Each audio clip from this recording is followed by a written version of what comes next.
Recording.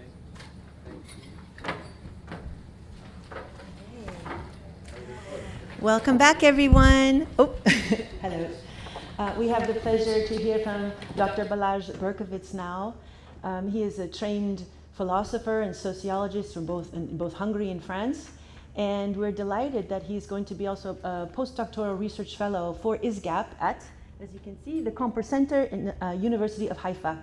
So he's got a lot to share, and we're so glad that you can be with us today.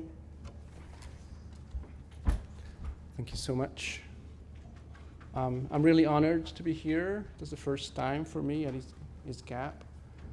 And I'd like to talk about today, Jews, the white label, and contemporary critical theory. I came to the study of anti-Semitism from the side of sociology and conceptual analysis of social sciences, epistemology of social science, and so on. And so I think it's important when we see how the Jewish question pops up inside theorization of critical theory, which is the case so many times in our day. And especially significant in this respect is the white label, the way people, theoreticians, researchers are thinking about Jews as whites. So when I say contemporary critical theory, I'm understanding this in a broad sense. So critical theory is usually associated with the Frankfurt School of Horkheimer and Adorno, but of course, this is not the sense I'm taking here. It's a broader sense. So critical theory I would define for the sake of this presentation as social research that is empirical, but that also has normative ambitions, namely criticizing contemporary society, inequalities, segregation, whatever there is to be criticized in society. So it's an important enterprise in and of itself. Therefore, when, for example, the Jewish question pops up in those conceptualizations, or even anti-Semitism, there is certainly a problem. There is a problem, of course, when there's anti-Semitism, but there's a problem with critique, since, in this case, critique is being vitiated by something that should not appear there. So I have three parts here. Anti-Zionism and anti-Semitism would be just an introductory note to the problematic of the discourse on whiteness and the Jews. And well, the third part, I won't have the time anyway, would be just to demonstrate how social history can be written without the white label, which I take as something pernicious regarding Jews, since discourse on whiteness, in this case, and I mean first and foremost critical whiteness studies and critical race theory, critical whiteness studies is imagined as a social history. So, to the first part, anti-Zionism and anti-Semitism, let's look at the relationship and the different ways of making the connection between those two. And I believe that the concept of Jewish whiteness is key to the problem. So, we had the recurring question was, at least before October 7th, whether anti-Zionism and anti-Semitism are related. And of course, there were a lot of debates have been raging about this issue, and you're certainly all familiar with those. And of course, there are the relevant and contradictory definitions of anti-Semitism, the IRA definition of anti-Semitism, which of course makes place to anti-Zionism being perceived as anti-Semitic, right? The IRA definition, which basically is based on the 3Ds of Nathan Sharansky. It's a fairly sophisticated elaboration on the 3Ds, right? Demonization, delegitimization, double standard. Whereas the Jerusalem Declaration as a contrary definition, arrival, supposed to be the arrival of the IRA definition, separates anti-Zionism from anti-Semitism radically by claiming that anti-Zionism is basically political, right? So, and that the IRA definition has a chilling effect on free speech and so on and so forth. So how do we make the connection? So the people who say there's no relationship, the adepts of the JDA definition, for example, they say that's only a political stance, the criticism of the Israeli state, although the IRA definition does make space for the criticism of the Israeli state without saying that it's anti-Semitic. Critique of Israel is not anti-Semitic, but there are other figures of anti-Zionist speech which are or can't be anti-Semitic. So people who make the relationship between the two, there is kind of a position that we can call eternal anti-Semitism, although this is not something that people actually hold, at least in academia, meaning that anti-Zionism would be just anti-Semitism in a different guise, very much the same thing. Because if we advocate for the conception of eternal anti-Semitism, it is highly problematic, since then we don't have to explain the anti-Semitic phenomenon really, because then we would just take it as a natural phenomenon. And we also exculpate anti-Semites of being anti-Semites, since it's so very natural that they are anti-Semites in this case. So as much as there's very few people who are holding this position, the people with the JDA, they claim very often that people who postulate a relationship between anti-Zionism and anti-Semitism are having the conception of eternal anti-Semitism, but again, it's mostly a straw man. So there are other ways, more rational ways of making this connection, maybe through an analogical relationship, as Ellen Johnson does in this quote. Ellen Johnson, who until recently was the editor-in-chief of the Fathom Journal, he made invaluable work. Anti-Semitic anti-Zionism bends the meaning of Israel and Zionism out of shape until both become fit receptacles of the tropes, images, and ideas of classical anti-Semitism. In short, that which demonological Jew once was, demonological Israel now is. Uniquely malevolent, full of bloodlust, all-controlling, always acting in bad faith, the obstacle to a better, purer, more spiritual world, deserving of punishment, and so on. So what Ellen Johnson suggests in this quote is that the tropes that were used in traditional anti-Semitism for Jews are now being used for the state of Israel. So there is the analogy. And also that because they target Jews through Israel, the proof for this being precisely the exaggerated nature of the attacks,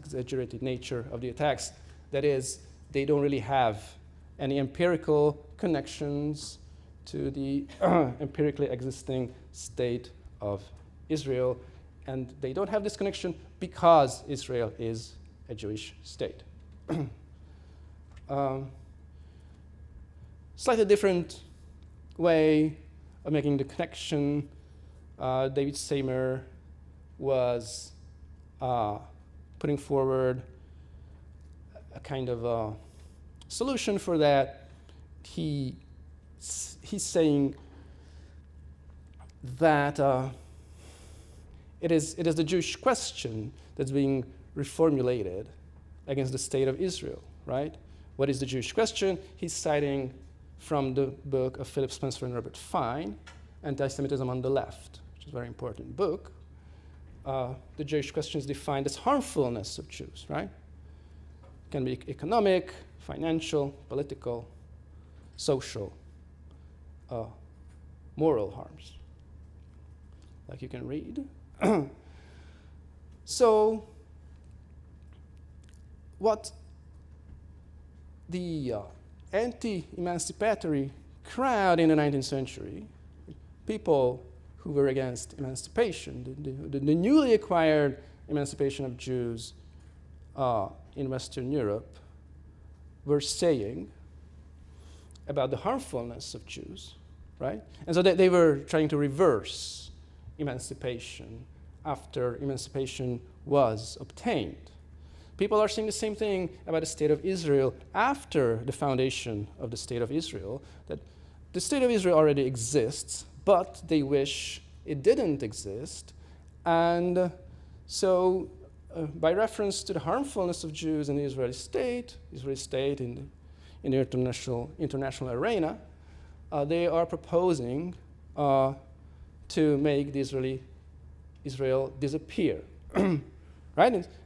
It has to do with the harmfulness, this conception, it just being transposed to the Jewish state. So, as much as traditional anti-Semitism was against emancipation, now anti-Zionist anti-Semitism is against Jewish self-determination, against the fact that the Jewish people is able to dispose of itself now in an independent nation state. So I think that there's another way of making the relationship between anti-Semitism and anti-Semitism and anti-Zionism. And this is a conceptual relationship which is based on the critique of white Jews, the critique of Jews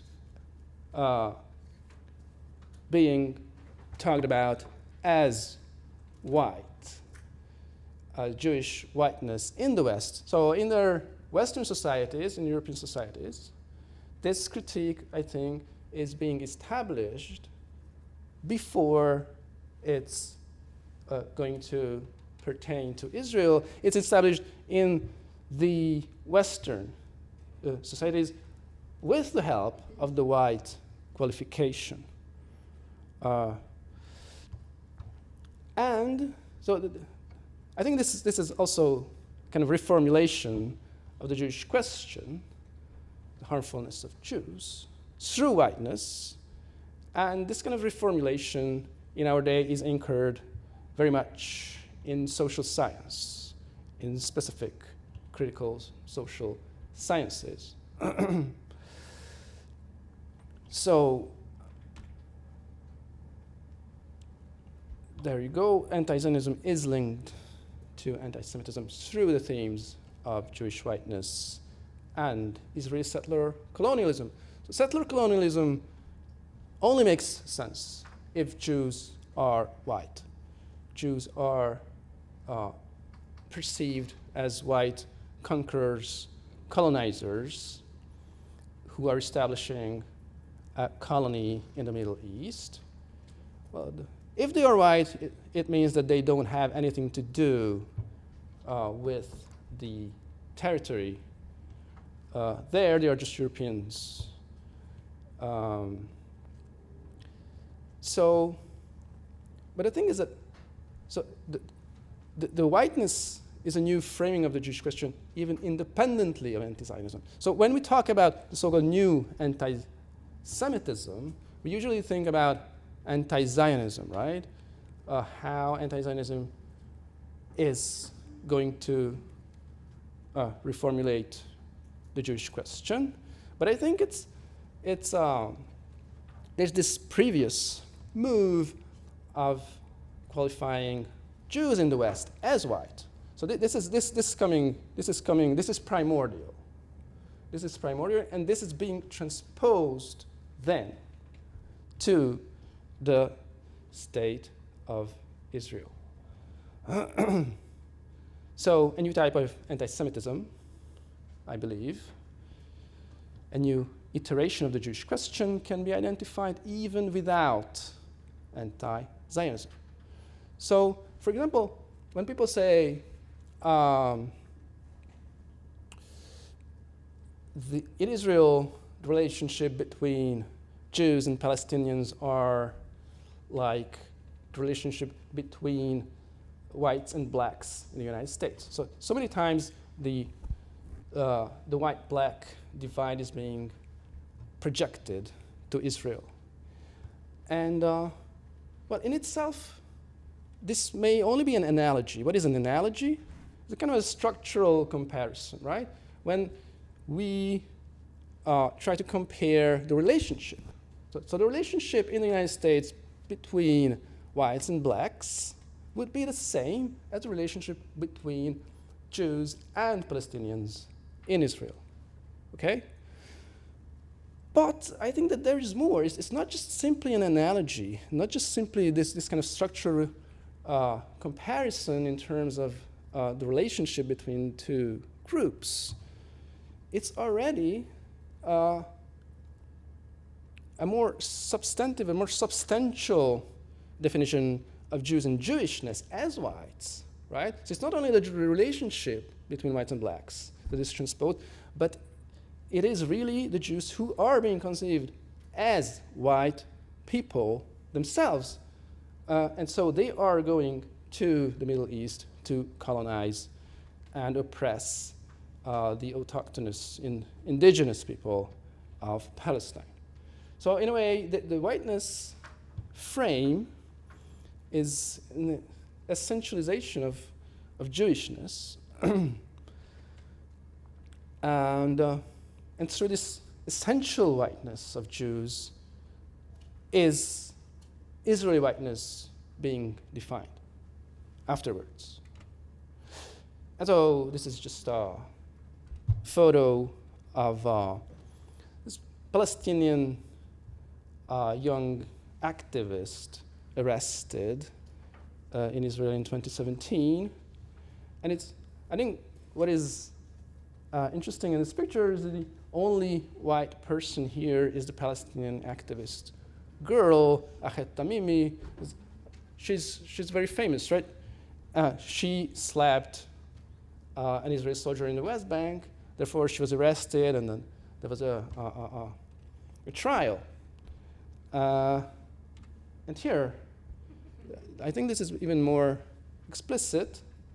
And I was really struck when I first saw this photo, because this is this kind of iconography that reverses the whole projection of black and white on Palestine, right? It's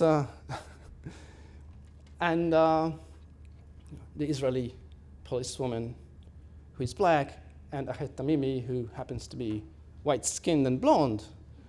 And I don't know if this was intentional on the part of the Israeli authorities. I suspect it was. And in this case, they used this. So the fact that the Israeli policewoman, black policewoman, was guarding the white-skinned Palestinian, maybe it was used as to reverse the stereotype. Maybe it was used intentionally. If you Google this case, then this is the first photo that pops up. So it went all over the place, and I find it fairly interesting. Anyway, we can discuss this further later on. So, yeah, anti-Zionism in academia. So, I'm looking at academia because I think it has an utmost importance of legitimizing how people talk about Jews, and in this case, in relationship with whiteness, and how whiteness is being defined, and how this affects Jews ulteriorly. So, okay, now to the second part, discourse on whiteness and Jews. I will deal a little bit with critical whiteness studies, which is basically the social history of becoming white. It's part of the social history of how different social groups are supposed to become white in the United States. And then I will inquire into the question of how whiteness is influencing the perception of Jews, associating whiteness with Jews. What are the effects that we can see? And then it has effects also, of course, on the theorization of racism and anti-Semitism, which really go together. And there's mutual influence in this framework of whiteness, of how people conceive of racism and anti-Semitism.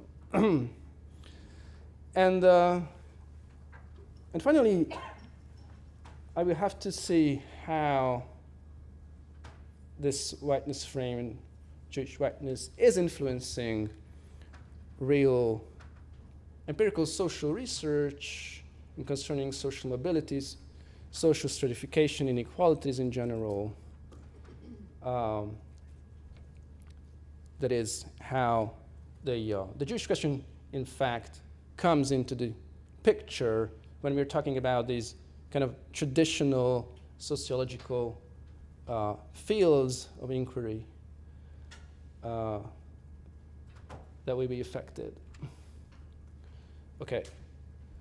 So, so the whiteness discourse originated in the United States, where color and racial classification was indeed very important, always plays a major role. And now, this is also spreading to Europe in a somewhat modified frame. But then, it's also true that this kind of race-based critique is gaining even more and more ground, underscored by critical race and critical whiteness theories in academia, in the States, and also elsewhere. So what is critical whiteness studies? Critical whiteness studies is an activist scholarship. It has a political and critical agenda. The starting point is to question and de-essentialize whiteness. Why? Because whiteness was supposed to be the neutral color, or the absence of color, but at the same time, that's the color of the dominant people and of those people who actually have introduced the racial classification into the United States. So questioning kind of whiteness by deconstructing it, in a way, deconstructing it through social history, it can be a praiseworthy enterprise in itself. So in this framework, whiteness is going to be perceived as a social construct as opposed to a biological fact, right? So it's not really about skin color anymore, since people, ethnic groups immigrating in the United States can become white, right? This is what is being said. Ethnic groups, people in the United States can become white through a process of whitening, So how do people become white?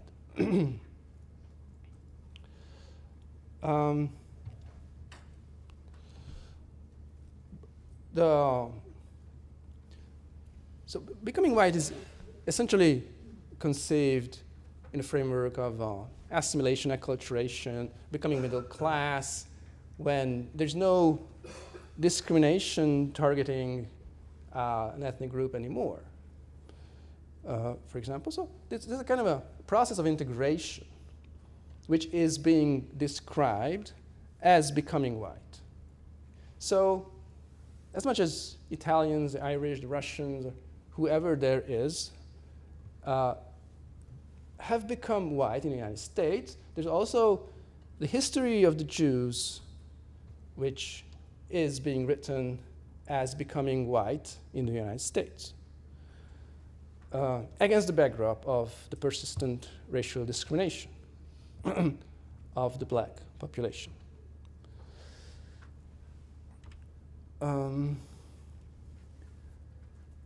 So the assertion is that Jews have become white in the United States, okay? So no discrimination, not really a minority position anymore. Well integrated in the white majority, in spite of their European history of extreme persecution, culminating in the Shoah. Despite of their past being the utmost excluded minority in Europe. And so, in this framework, it's really the Ashkenazi Jews are the model here, and the expandable paradigm case. There's no consideration of Jews of color or Jews who can actually be identified by other means than skin color and can still be discriminated against or can still be victims of anti-Semitism. So this kind of image of the white Jew is being projected to Jewry as such in this framework. And it's a kind of literature on Jewish whiteness. And of course, the classical book is Karen Brodkin's How Jews Became White Folks from 1998. You get a lot of articles. This is just a sample of articles. What we have here, Jane Anna Gordon, What Should Blacks Think When Jews Choose Whiteness? It's very interesting. That there's also, I'll talk about it a little bit later, there's the accusation of Jews being able to choose their whiteness, okay? So this is, because of course, the whiteness qualification is not something neutral, as we saw, since white society is being perceived as essentially racist. So if somebody is becoming white, then it is, and he or she or the group is partaking in the racism of white society. So there's here where the critique comes into the picture, that the social history of assimilation and acculturation seems to be just a neutral and interpretive rendering of this process, but the white qualification is adding a normative edge to the process of integration, right? For Abigail Bacan, she is a Canadian race scholar, and she takes the Jewish question as something objective, really, and she proposes solutions. Even it's very it's really amazing if you read it. Matthew Fry Jacobson, it's an interesting book. I will have a citation from that later on.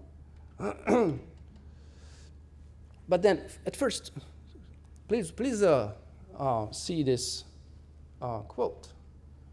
It's from a Georgetown University student. That was way before October the 7th. That was around 2020 or 2019.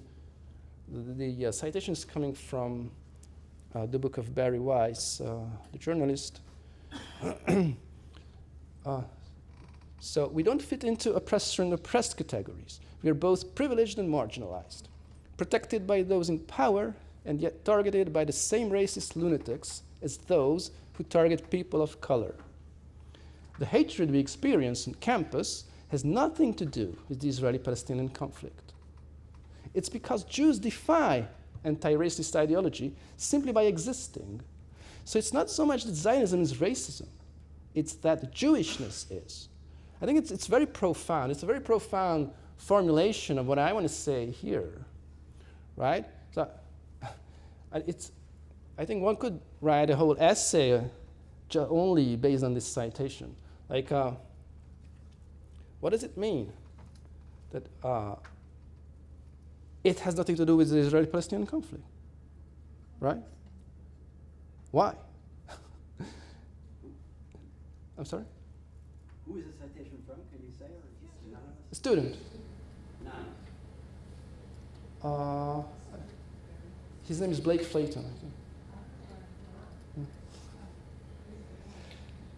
think. Yes, it's so, like, both privileged and marginalized. What does it mean? It means that, yes, of course, many Jews are middle class. They are not oppressed in the economic sense. It is true that discrimination has subsided to a certain degree, but they're still marginalized because there's still potential of anti-Semitism there, right? And where this anti-Semitism is coming from? It is coming from both sides. It is coming from the extreme right, and it's coming from the extreme left, right? Targeted by the same racist lunatics who target black people, right? This is the extreme right.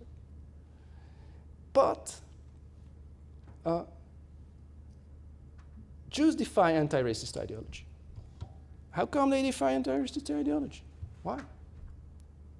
Simply by existing. Well, it's because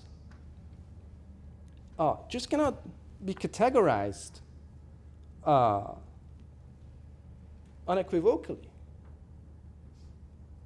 They are somehow subverting the racial classification in the United States, and they always have always subverted it, right?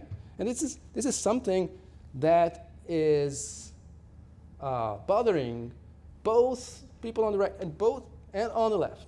Why? Well, people on the extreme right who want to maintain the racial classifications and the racial hierarchy of the United States. And on the left, it defies anti-racist ideology because you cannot criticize the racial upbuilding as it is, because there are people who don't fit into this, right? Who just by existing, they somehow question of the kind of homogeneous view that you can have of racial relations in the United States. Therefore, just by existing, they seem to weaken the possibility of criticism of society, and especially of white society. So, and then it's not the Israeli-Palestinian conflict, okay? So the Israeli-Palestinian conflict comes after and before there is Jewishness, by its unclassifiable nature somehow subverts the traditional racial classifications, but who will be pushed into whiteness in spite of all, right? And when they are pushed into whiteness, then they will be criticized as betraying their original minority position by having by accumulating all those advantages and privileges, what they call a white privilege, so they even may partake in white racism against people of color. So, Adam Moshe Rosman, professor at Bar-Ilan, I think he formulates a little bit the same thing in a more academic language as the previous student. Multiculturalist critiques consistently speak about Jews, Judaism, and Jewishness as conservative, even reactionary and oppressive, aligned with the established powers of hegemony that seek to exclude and disempower people of color and other minorities.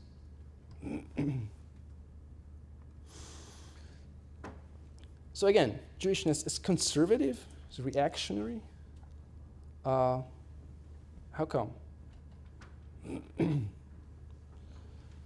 I think for the same reasons that we cited before.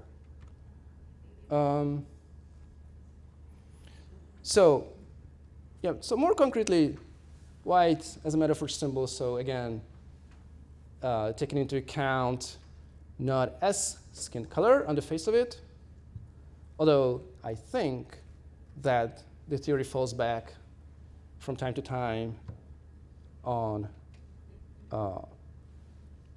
engaging with skin color again. So, okay, what does white mean? Not discriminated against, high level of assimilation, even maybe white privilege, even maintaining systemic racism directed against people of color. So, but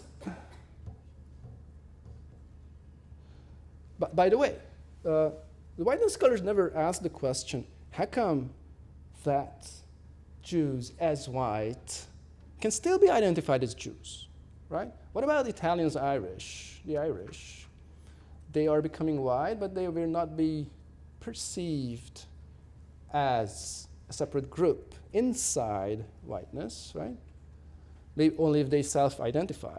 But the Jewish group somehow persists existing as it is, somehow as a separate group.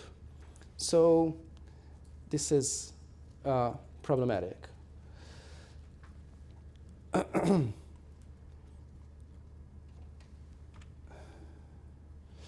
Okay, now, in this framework of criticism, which says that anti-Semitism is not a contemporary problem anymore. Like, Jews have become white also because there is no anti-Semitism, or because anti-Semitism is not systemic anymore. Usually they attach kind of historicization of the concept of anti-Semitism to this frame. And here it is being said that there's no unified history of the anti-Semitic phenomenon, that there's some kind of historical dispersion of hostile acts against Jews. Therefore, there's even difficult or impossible to make historical comparisons between different anti-Semitic events in history, right? Because there's no overarching conception of anti-Semitism. So this would be on a par with the conception of eternal anti-Semitism, just the other extreme. Eternal anti-Semitism, there's anti-Semitism all the time. It's unchanged. And this conception is there isn't such a thing as anti-Semitism. There is hostility against Jews, but each time it appears in a different context for different motives, and so on and so forth. So there's this intention of writing back into history of this lack of systematicity of anti-Semitism. Okay? And so why is that? It's because if there's no overarching conception of anti-Semitism, then there's no difference between hostility against Jews and racism, that is, hostility against any other minority group. So, in a way, anti-Semitism is being unified into or subsumed under the conception of racism.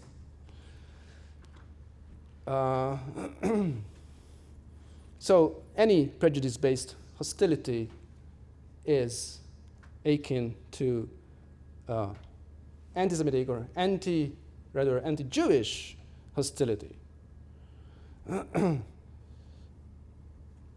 So the view supports an assimilation of anti-Semitism with a generalized concept of racism. So even theoretically, it is becoming kind of impossible to talk about anti-Semitism as it is being assimilated with racism. And there's a contrary tendency with the conceptualization of racism, because racism is being looked upon as something structural, basically unchanged and unchangeable.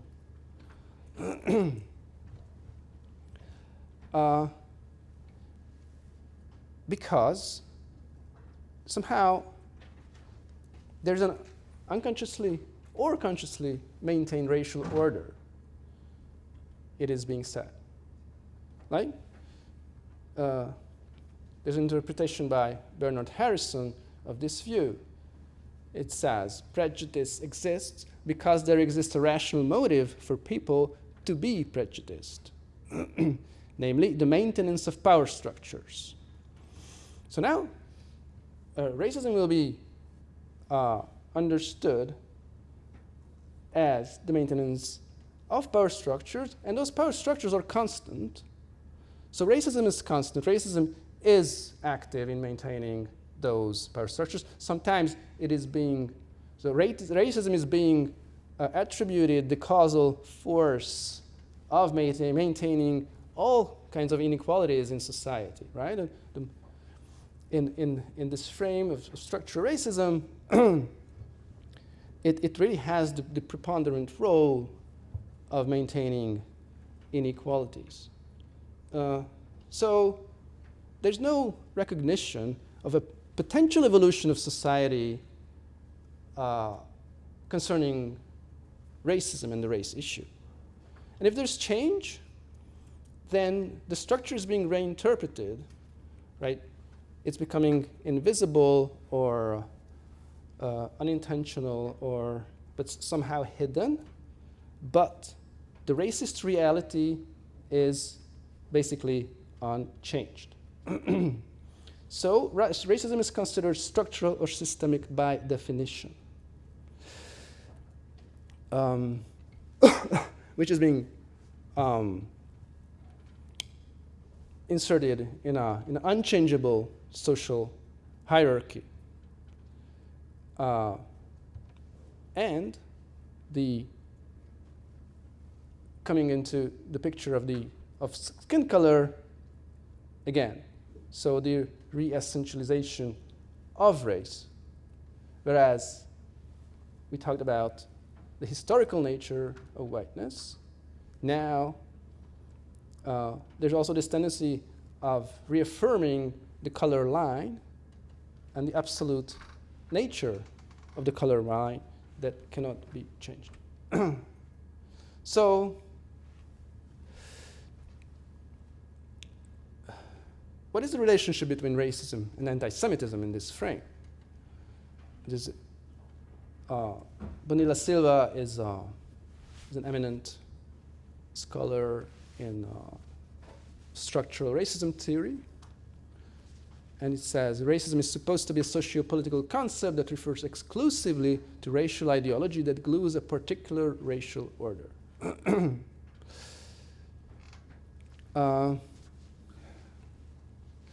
So what we saw is anti-Semitism is not something separate. It is theoretically part of racism as one of its subsets, right? But empirically, or quote-unquote empirically, Jews are not oppressed or excluded. So they don't fulfill the requirement of being victims of racism, because racism was defined as maintaining the power hierarchy, and racism can only be directed against the oppressed and the excluded at the bottom of the social hierarchy. So Jews cannot be victims of racism. There's no anti-Semitism, so they cannot be victims of anti-Semitism, but they also cannot be victims of racism because they are privileged. So they are white. They are not oppressed, even though they don't want to acknowledge their whiteness and their being privileged. So, although anti-Semitism belongs to racism, but the anti-Semitism subset of racism is empty, because anti-Semitism is not structural, and because Jews are not oppressed, even privileged. So, conclusion, anti-Semitism exists neither historically, only as hostility against any other group, nor in the present as excluded by the racism frame. And so Jews tend to disavow any participation in 20th century white privilege on the spurious basis of their parents' and grandparents' racial oppression, says Matthew Fry Jacobson. They would disavow their whiteness even while they live lives predicated upon its privileges. So, what's going on here? Jews cannot say that they are privileged. They're still complaining about anti-Semitism. They don't want to be white. Although the researcher, the theoretician, says that they are white. So how is this going to be resolved?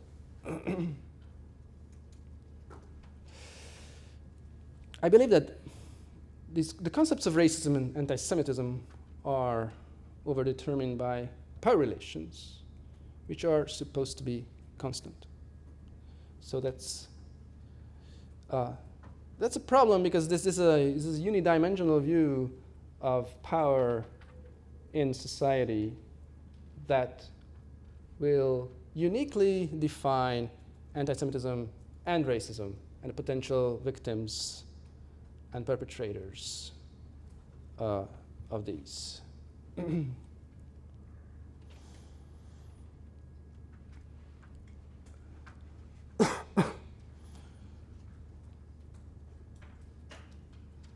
So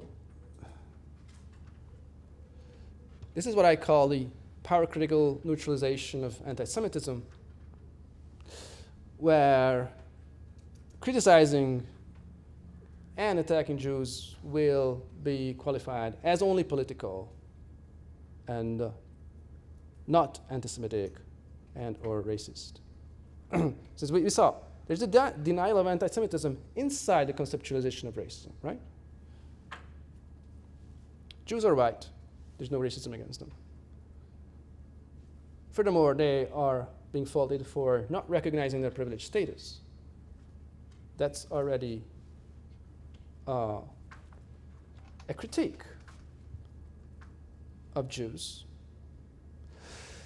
And third, exculpating in principle oppressed or allegedly oppressed groups of anti-Semitism that attack Jews and or Israelis without actually examining the motives and the consequences of their actions. So, Jews are not victims. Jews are at fault, not acknowledging their privilege, not acknowledging even maybe their contribution to racism. And every critique and attack on Jews will be interpreted as political because Jews are the oppressors, Jews are the privileged. So the attacks coming from the so-called oppressed can be interpreted as just political, right? And that's what we see in anti-Zionism. Concerning Israel, Israel is being attacked because it acts as it acts. People say we only attack Israeli policies because what they do is inhumane, what they do is unheard of, and they are unique on the world scene for doing all these things unpunished. But this is being replicated, or let's say, first, it is being said that anti-Semitism doesn't exist, and so anything directed against Jews is just a political criticism against the oppressors, who are the Jews as well as whites. So anti-Semitic talk or action can be justified as long as those are professed or done by allegedly oppressed groups. And so there's a fourth dimension here, namely that Jews will be also accused of instrumentalizing anti-Semitism, right? So they are instrumentalizing something that doesn't exist. They instrumentalize the non-existent anti-Semitism, which is already this other aspect of the power-critical approach toward Jewish privilege, right? Because they are partaking in white privilege, so that's not only they cannot recognize that there is no anti-Semitism directed against them, but they cynically say that there is anti-Semitism and they are being attacked. And so they are trying to get some advantages for themselves. This is the same thing that is again, it is being replicated in the case of Israel, right? That Israel is instrumentalizing anti-Semitism in order to deflect all criticism of Israeli policies. But again, the same thing is being said of Western Jews.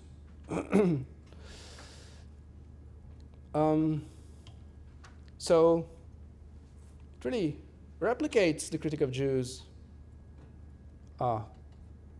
which was already there inside the conceptualization of racism, but now also exterior to the conceptualization of racism by the reintroduction of the accusation of domination and the abuse of power.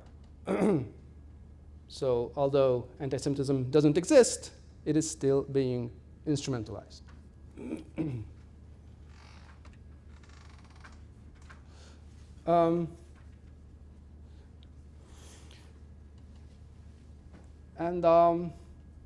So following problems, the whiteness concept is very vague, right? It's being used in different meanings, because although it should be a result of social history, it should express social status in this frame, but it falls back on skin color from time to time.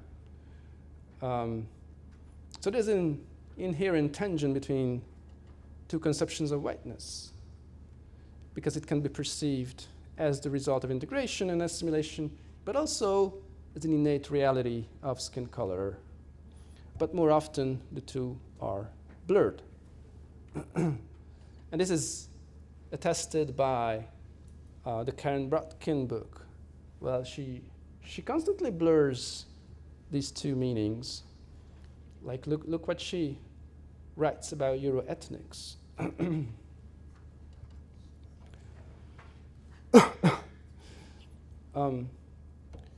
Euro-ethnics seems to refer implicitly to skin color, subverting the original thesis according to which whiteness is historical construction. So you know, are Jews white because they've become middle class, or are Jews white because they were predisposed to becoming white because of their skin color coming from Europe, right? Again, only Jews of Europe, European origin, are being taken into account.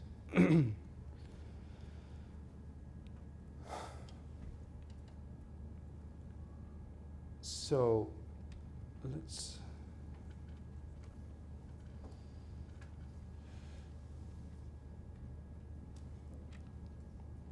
okay, let me shall I finish or something? Okay. Okay, so maybe I will finish on this.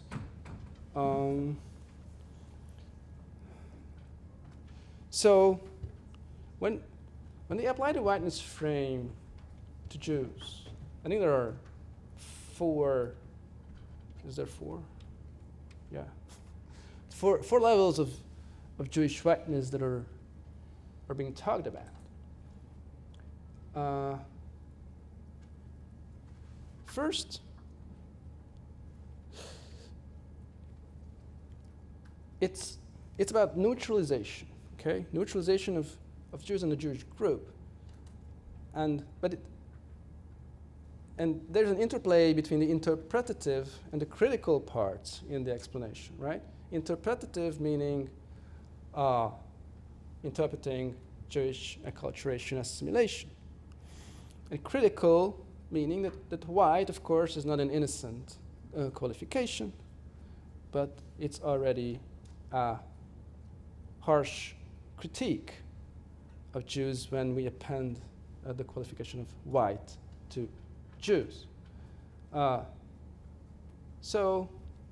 second, white is only critical as it is meant to express a position of domination and privilege.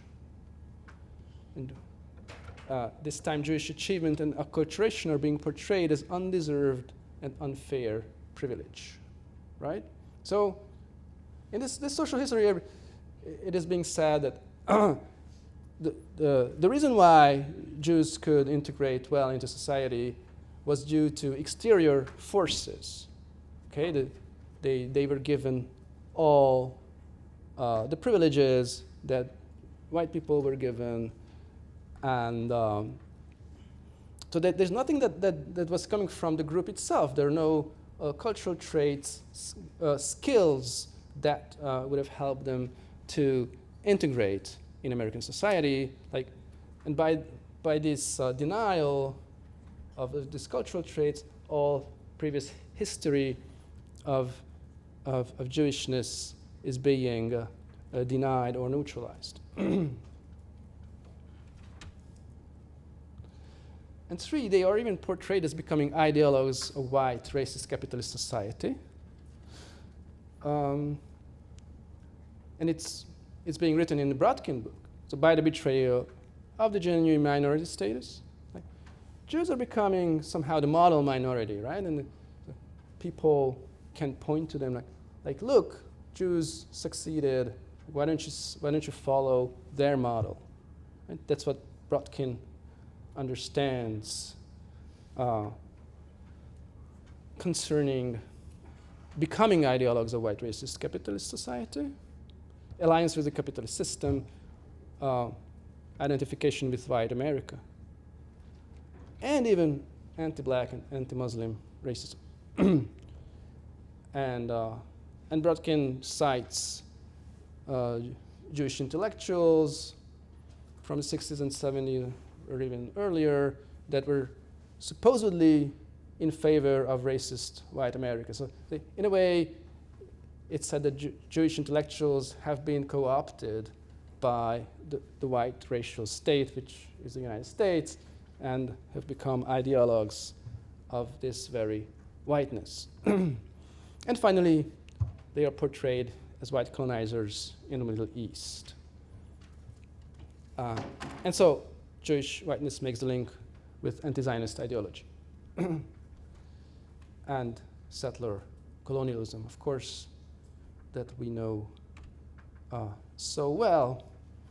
And this also nourishes the so-called discourse of state philo-Semitism, which is a mostly relevant characteristic in Europe.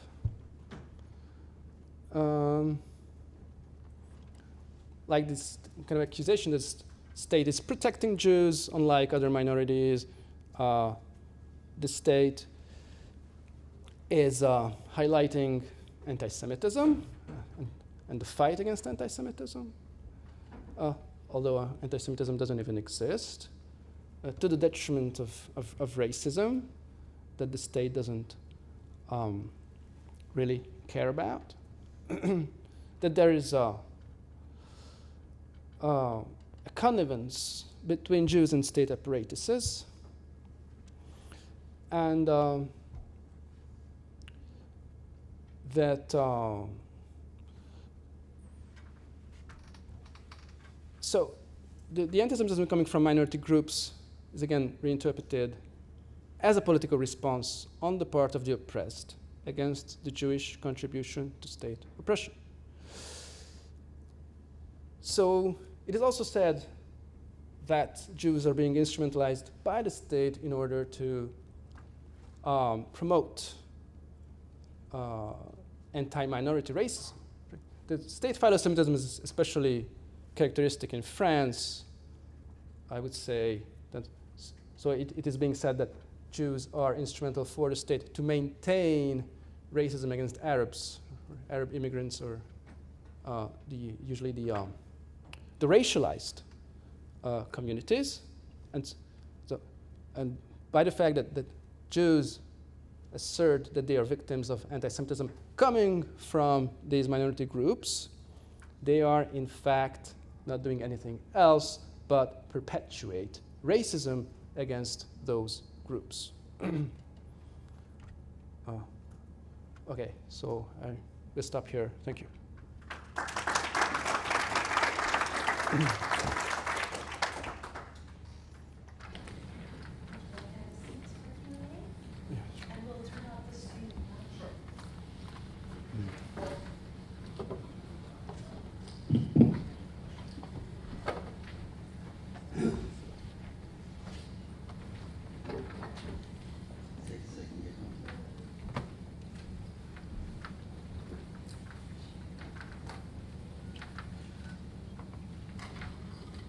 So thank you for a wonderful talk. I've been thinking about these issues we've been all hearing them swirl around for a long time. We've been thinking about them for a long time. And I've long suspected that a lot of this discourse is not incorrect, but it's illogical and ultimately self-contradictory, and therefore has no reference in the real world, and it's ultimately not all but meaningless. And I want to say that this was, in my experience today, the best deconstruction, logical deconstruction of this discourse that I have heard. I want to congratulate you. I thought it was wonderful. Thank you.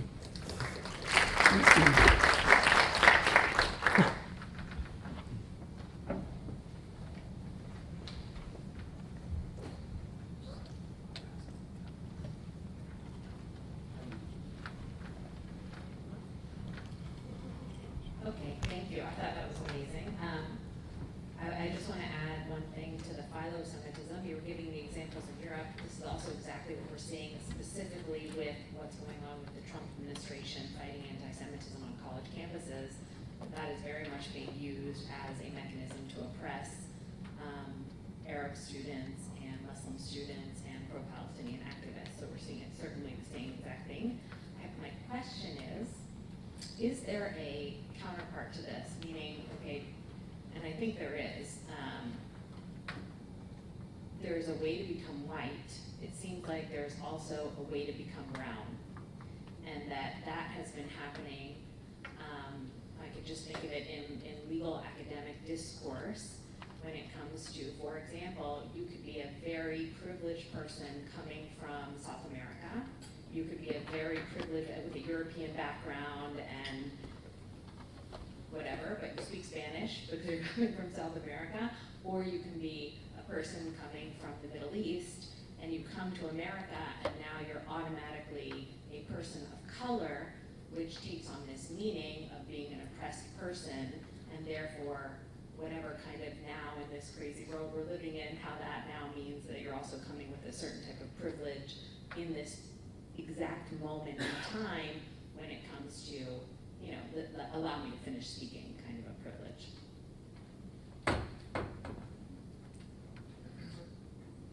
Yeah, maybe.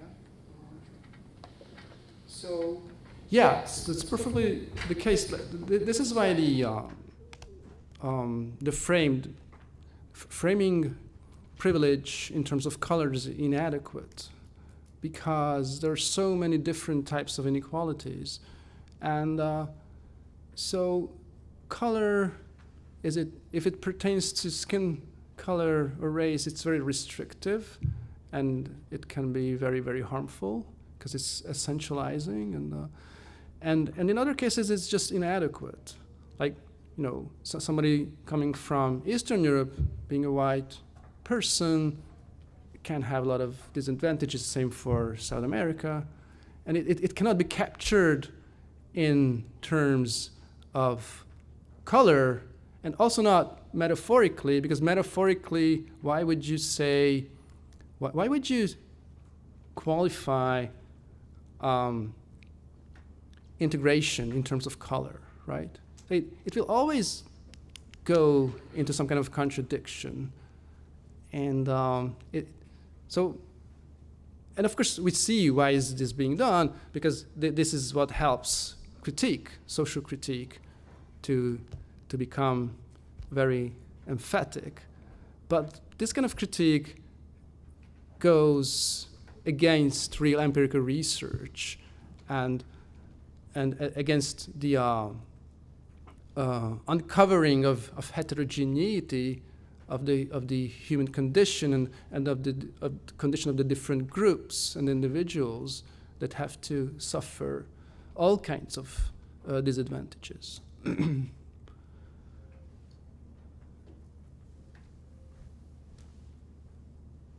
Thank you. I join my colleague here.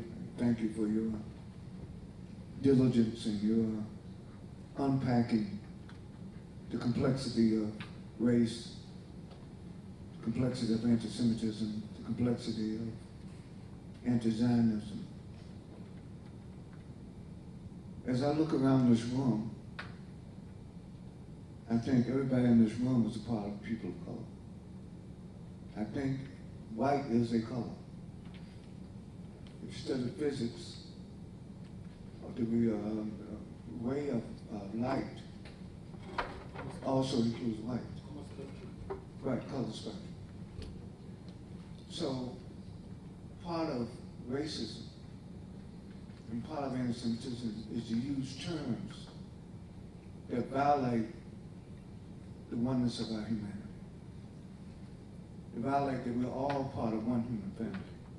Yes, there are differences. In the African American community, there was a time here in the United States where very light-skinned blacks, very light-skinned African Americans passed for being white because they got more privileges. Recently in Seattle, Washington, there was someone who was characterized as a white woman over the urban league, over the NAACP, and got herself in trouble because she was passing for black. Which to me just shows the inadequacy, and I would say the violation of creation. In Genesis it says that we're all created in the image of God. So we're all created in the image of God. Did God make a mistake? I don't think so. So that image is it's not, and I don't think anyone has a right or a mandate to create a hierarchical discrimination based on characteristics, particularly skin color. And I think that challenging racism we have to overcome the ignorance of racism. Challenging anti-Semitism, we have to overcome the ignorance of anti-Semitism. And I think in critical intellectual discourse, I think sometimes we ourselves get caught up in the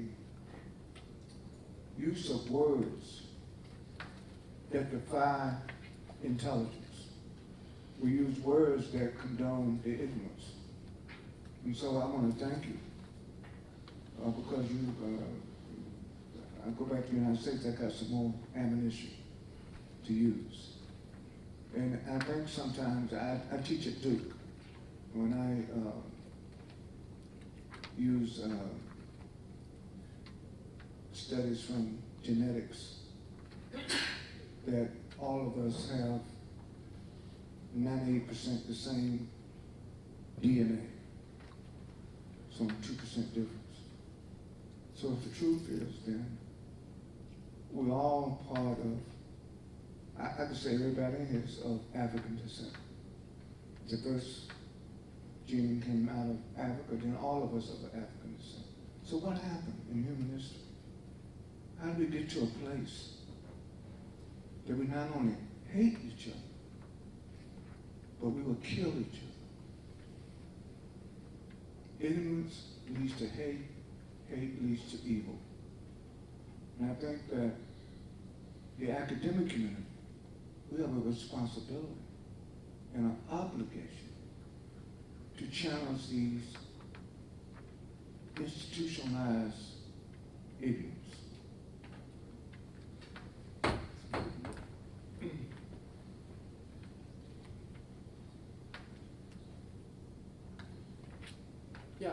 Yeah, I agree. Of course, humans are equal. We are created as equal, and so racial hierarchy is man-made, of course. But it can be so entrenched in human reality that it is becoming effective in the sense that people are actually being looked down upon because of their origins or race or whatever.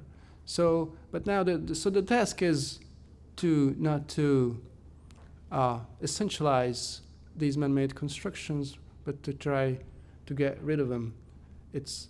But of course, no denial of the relevance of skin color or race in everyday interactions. That certainly is at least one source of inequality between humans, even today. Thank you also. Thank you, like everybody else, for presenting such a compelling, really compelling analysis. There's one, maybe it's a small issue, but it was bothering me the whole way through your presentation, and I hope that you've got an answer for it. And that is, there are versions of essentialized views of race where, and I talk really about my own country, South Africa, which has a particular racialized history and where white privilege was white privilege in the most essentialized sense, but also my understanding of the US. And that is presenting as white, as you mentioned, passing as white, white presenting, does convey in ways that have nothing to do with wealth or anything else, does convey a certain amount of privilege. So that, for example, you are less likely, on a whole lot of levels, and I'm sure I don't need to explain that to you. And so white presenting Jews do, in that small area, benefit from those kind of privileges. And I wondered if you had a response to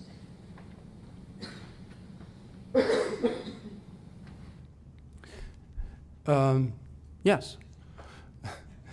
It's just that I don't think that an overarching conception of whiteness is useful.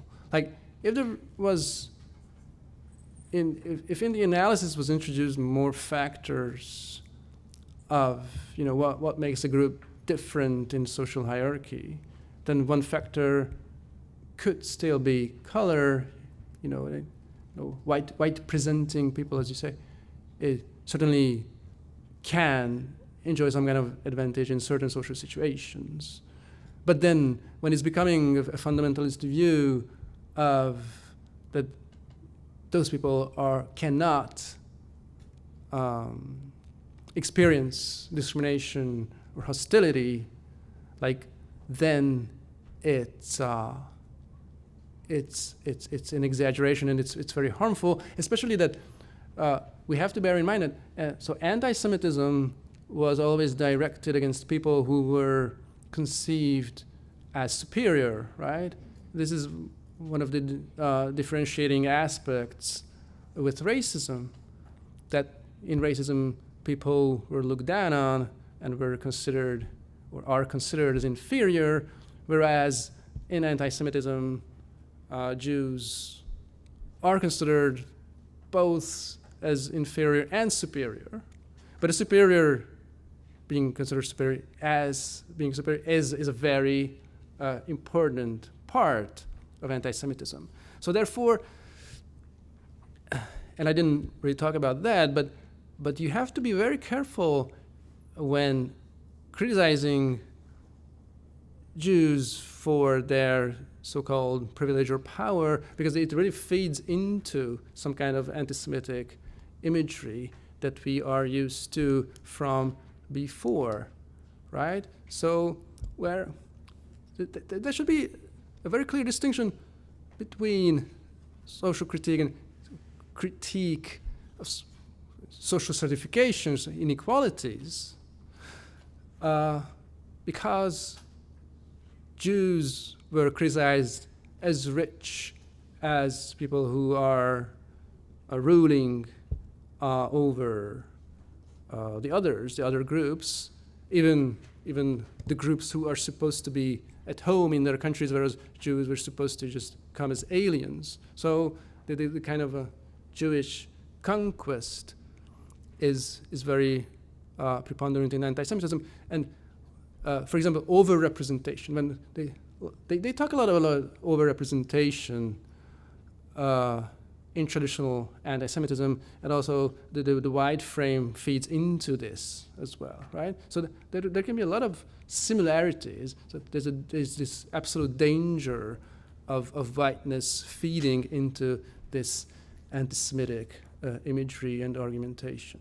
I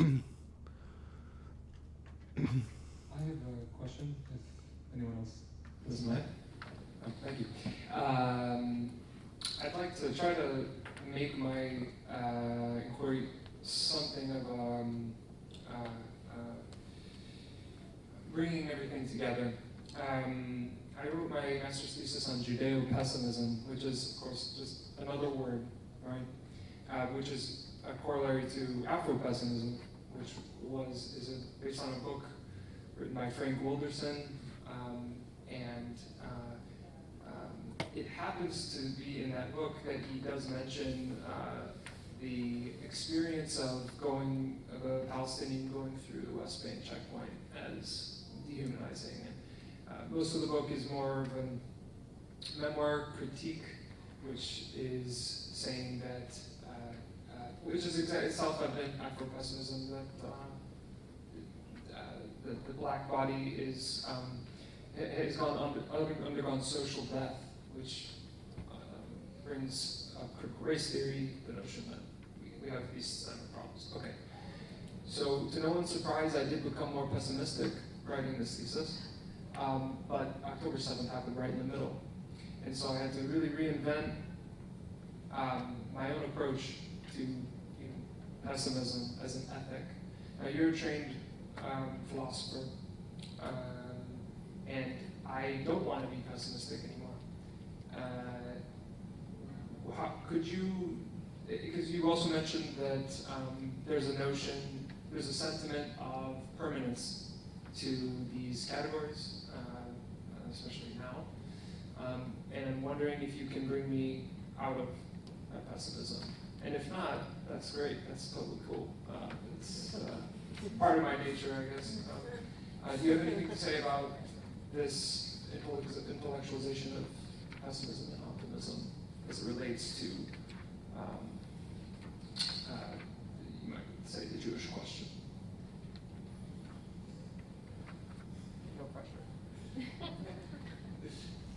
difficult. I don't know, really. Do you feel optimistic or pessimistic either way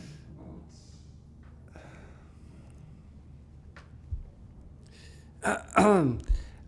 I never reason in these kinds of terms for the reason that, you know,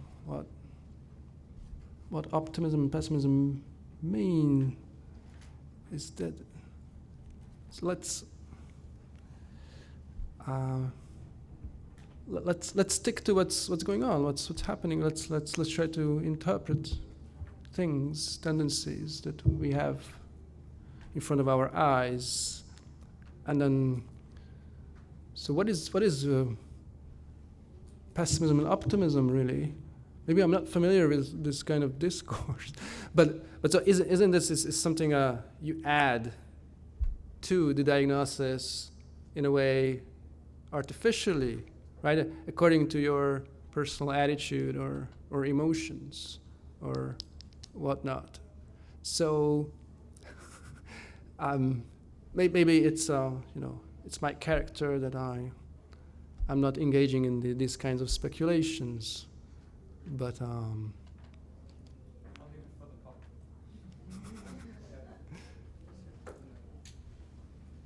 Hi, I just have a question, I think, really that hooks on where you talked about the beginning of the notion of whiteness, and I guess I had a slightly different take on it, and I feel and would like to hear your response on whether that's important or not. So my thought when you were talking about the notion of whiteness starting in America, I really put the notion of whiteness in America around what we're seeing now with critical race theory and the real genesis of the decolonization movement. But the notion of whiteness, to my understanding, was really when the first white people were able to get on ships and make their way to a country where they found someone who didn't look like them. And that was the first realization that there was another skin color. And it so happened that those that were able to get on ships obviously were in the power balance was in their favor because they had been able to develop to the point where they could build a ship and go to somewhere else. So I feel like we've gone through a process with how Jews have been identified as white, and a few years ago David Baddiel wrote a book called Jews Don't Count, which was really about class and money, but now we seem to have moved on post-October 7th to it really being focused on decolonization, and that links me back to this notion of, is it not important to think and discuss whiteness in terms of early colonization history, because that then so heavily links with what it means to be white right now for the Jewish question.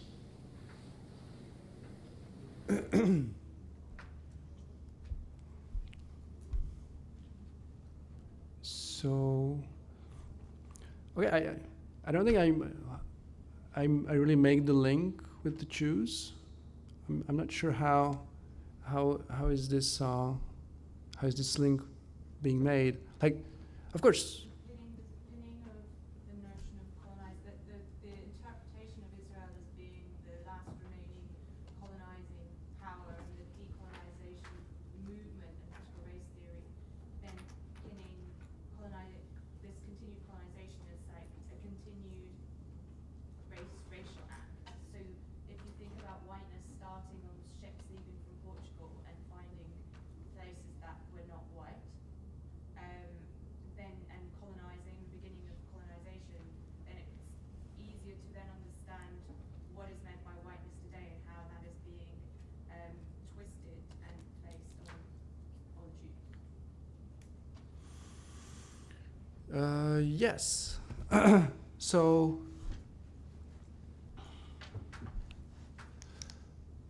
what I said is that there's no colonial framework without the whiteness framework, right? So if Jews are deemed white, then the unfolding discourse on colony or settler colony can be engaged. So of course, the settler colonial discourse is huge. It's absolutely, it's very important, and many people wrote about it. And yeah, so, but then the thing is that it doesn't match the case of Israel, right? So again, we have a concept that is being appended on Jewish history, which is, you have whiteness, and then you have settler colonialism containing apartheid and genocide, like in itself, right? It's somehow the concept is already containing those other things. So it's an accumulation of concepts, of these critical concepts that are being used to qualify Israel and the Jewish people, and so on and so forth. So this is not, of course, a research directed by empirical insights. On the contrary, it is being directed by the conceptual framework. And when the empirical insight doesn't match, they still continue in the same vein in order to be able to prove their point. So this is for me, this is an ideologically minded critique that is impervious to empirical evidence. So, right. And then, of course, you have to dissect this colonial discourse and settler colonial discourse with respect to Israel. And it's being done. I don't know if I answered or... Yeah, I think I was just wondering if, I felt like it came at the very, very end that we went on to settler colonialism. You had a point number 4 in the last slide. And you started with whiteness starting in the US. And my reflection was perhaps the notion of whiteness starting before and it could be pinned to colonialism, which is why point 4 of the last slide can connect with the beginning of the discussion where whiteness came from. Oh, okay. Yeah, I talk more about the Israeli case, so not the U.S. case in itself, right? So my talk pertains specifically to the Jewish condition and the Jewish perception, to the perception of Jews and perception of Israel. That's Do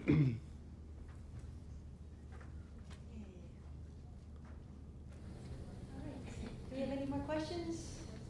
Is this written somewhere? Is this an article or something? I have published on this, yes. What's the best one that's the closest to this, since we all enjoyed the deconstruction of this? What would be the title of the ones we should all be taking home with us? What color are the Jews? Thank you. Oh, I can send it to you. Okay, fantastic. Well, this has been very...